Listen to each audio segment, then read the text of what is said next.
சரியான அளவில் நம்ம தண்ணியும் ரைஸும் ஒன்றா வரும்னு சொல்லும் பார்த்தீங்களா, அது கொஞ்சம் தண்ணியாக இருக்கும் போதே புதினாவை சேர்த்து டம்மில் வச்சிட்டேன். அது வந்து நீங்கள் என்னென்னா அப்படியே விட்டுட்டிங்கன்னா கூட கொஞ்சம் நேரத்தில் என்னென்னா சாதம் ஊறி நொசன்னு ஆகிடும்.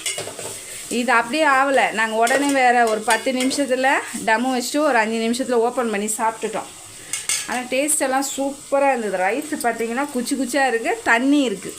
அப்போ தான் கொஞ்சம் கொஞ்சமாக பிரியாணி செய்ய ஆரம்பித்தேன். உண்மையாகவே எங்கள் அப்பாவும் சரி எங்கள் அம்மாவும் சரி சமையல்லாம் கற்றுக் கொடுக்கல. எங்கள் 2 பேர்த்துக்குமே நாங்களாக தான் கற்றுக்கிட்டோம். சமையல் அப்பத்துலேருந்து ஆர்வம் ஜாஸ்தி. 10 வயசுலேருந்தே நாங்கள் சமைப்போம்னா பார்த்துக்கோங்களேன்.